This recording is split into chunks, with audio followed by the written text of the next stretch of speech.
Bonjour à vous. Dans cette vidéo, j'aimerais faire une introduction au Rigid Body et au Collider dans Unity. Pour créer cette interface, j'ai utilisé deux assets. Donc, j'ai utilisé ici l'asset, le Cartoon Vehicle Full Pack pour me chercher un véhicule et j'ai aussi utilisé le Modular Low Poly Track Road qui est complètement gratuit et qui est très bien fait. La piste était déjà créée, il y avait déjà une démonstration, donc j'ai repris simplement la piste comme elle était. Et j'ai mis une voiture sur cette piste-là. Si on peut voir, la piste, elle est faite de plusieurs game objects, donc qui donnent la piste de course, et aussi des barrières de chaque côté ici. Ce qu'on peut remarquer sur cette piste de course-là, c'est que si on vient dans l'inspecteur, il y a un Mesh Collider dessus. Un Mesh Collider permet à des objets d'avoir des collisions ensemble et de ne pas passer au travers. Donc, présentement, la piste de course, quand je l'ai téléchargée, elle avait déjà des mesh colliders sur tous les objets. Donc, toutes les barrières ont un mesh collider, donc l'auto ne devrait pas passer au travers. Par contre, lorsque j'ai de l'automobile, ici, lorsque je sélectionne mon automobile, ben, il n'y a pas de collider dessus. Donc, l'automobile, elle va passer au travers de n'importe quoi parce qu'elle n'a pas de collider et en plus, en réalité, elle n'a pas de physique, elle ne tombe pas parce que, bon, je n'ai pas mis de rigid body dessus, de composante rigid body. Juste pour vous montrer un peu ce que ça fait, c'est, bon, j'ai mon automobile, j'ai fait un script de déplacement là, très, très de base qui fait juste une translation, donc ça avance l'automobile. Je la mets ici, je la glisse, ma composante de déplacement de voiture sur ma voiture et je vais lancer l'application. On voit l'automobile avance, mais c'est surtout qu'on voit qu'ici, elle va passer au travers des barrières. Comme mon automobile n'a pas de collider, ben, elle va passer au travers de tous les objets. Mais par contre, elle reste, elle n'a pas de physique pour tomber, elle n'a pas de masse présentement, donc mon automobile flotte un peu sur la route. Ça paraît pas comme ça, mais si je lance mon auto dans les airs, on va voir que l'auto, elle, c'est juste une translation que j'ai fait, elle ne fait que qu'avancer et sans arrêt, elle va s'en aller à l'infini comme ça ici. Donc, si je reviens, je vais remettre mon auto au sol. Ce qu'il faudrait faire, c'est de lui mettre ici un rigid body. Donc, un premier rigid body qui me permettrait de donner une masse à mon auto. Donc, présentement, je vais faire juste add, je vais faire rigid, je vais juste commencer à taper ici dans l'onglet de recherche rigid et je vais mettre rigid body. Bon, on peut lui donner la masse, on pourrait lui donner une masse peut-être un petit peu plus grande, mettons 10. Et on peut voir qu'il va utiliser la gravité. Ça veut dire que l'auto va éventuellement tomber. Présentement, elle est au sol, donc elle va rester au sol, mais si elle partirait dans les airs, elle tomberait au sol. Et simplement pour vous le montrer, lorsque je vais faire ça ici, je vais simplement faire mon survol de mon auto et quand je vais faire play, on va voir que l'auto va tomber,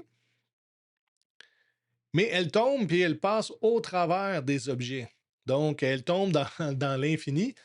Euh, donc, il faudrait ici lui donner aussi un collider, une boîte avec laquelle il va avoir une collision avec la route. Donc, on va aller dans les composantes. Je vais lui rajouter ici un collider. Donc, et là, c'est lequel que je devrais prendre. Je pourrais lui prendre le Mesh Collider comme les pistes de course. OK? On va regarder ce que ça donne quand je vais prendre un Mesh Collider et je vais juste le mettre convexe pour qu'on les voit. Regardez ce que ça donne. Ça donne beaucoup de surface parce que la voiture n'est pas régulière. Le Mesh Collider va essayer du plus possible, essayer de prendre la forme de l'auto. Par contre, ça a un coût, ça. Toutes les surfaces comme ça ici vont être calculées à chaque fois. Donc, pour une automobile dans presque rien ici, ce n'est pas si grave que ça, mais quand vous mettez des arbres, vous mettez des maisons et que tout devient avec des mesh colliders, ça devient très difficile à calculer. Donc, l'ordinateur va avoir de la difficulté à calculer les collisions. Donc, on va peut-être, dans certains cas, ne pas utiliser des mesh colliders. Je n'ai pas besoin de tant de précision que ça pour mon petite démonstration ici. Donc, je vais simplement enlever le Mesh Collider. Je fais bouton droit dans la zone grise et je fais Remove Component. Et à la place des colliders, je vais lui mettre un Box Collider. Donc, c'est une boîte, c'est sûr que si un élément ici tombait sur la voiture, il va s'arrêter ici complètement à plat. Donc, il va falloir peut-être trouver une solution pour être capable de faire une meilleure utilisation du Box Collider comme c'est ici. Mais juste au début de ma démonstration, je vais le laisser comme ça. Par contre, ce qu'on peut voir, c'est que le Box Collider, il a arrêté à peu près la moitié de la roue. Pourquoi il a fait ça? Parce que c'est de la façon que l'objet a été créé. Le modélisateur, lui, a fait la carrosserie et il a fait des roues après. Il a fait carrément les roues. Et ce que ça permet, c'est de faire tourner les roues. On pourrait faire enlever une roue. Donc, les roues pourraient tourner et ben, l'auto ne tournerait pas. Par contre, dans ce cas-ci, moi, si je lance la simulation, vous allez voir que je vais essayer de me mettre un petit peu plus loin. Vous allez voir que les roues, ben, ils vont s'enfoncer dans la pièce. On l'a vu, elle est descendue, l'auto, elle est descendue. Donc, il va falloir que j'ajuste un peu la boîte qui entoure ma voiture. Donc, je sélectionne ma voiture dans l'inspecteur, j'ai mon Box Collider. J'ai ici un Edit Collider, donc je peux cliquer sur le bouton, ça va me partir en mode édition et je vois qu'il y a des petits points qui sont apparus un peu partout. Donc, c'est simplement des points qu'on peut tirer. Et moi, ce que je voudrais faire, c'est de prendre la boîte et de la tirer un petit peu plus en bas. Donc, j'ai un point ici, qui paraît peut-être pas tant que ça, mais on peut le voir si je me mets en dessous, je vois le point parfaitement. Mais moi, je vais essayer de me mettre à l'horizontale un peu pour pouvoir être capable de prendre ce point-là et simplement le descendre un petit peu. Donc, pas trop, pas l'enfoncer dans la route. Et je désactive le mode d'édition comme ça, ben, mon automobile, elle est vraiment, toutes les roues sont comprises dedans. Et si je fais un lancer ma simulation, ben, on va voir que les roues n'ont pas enfoncé dans la route.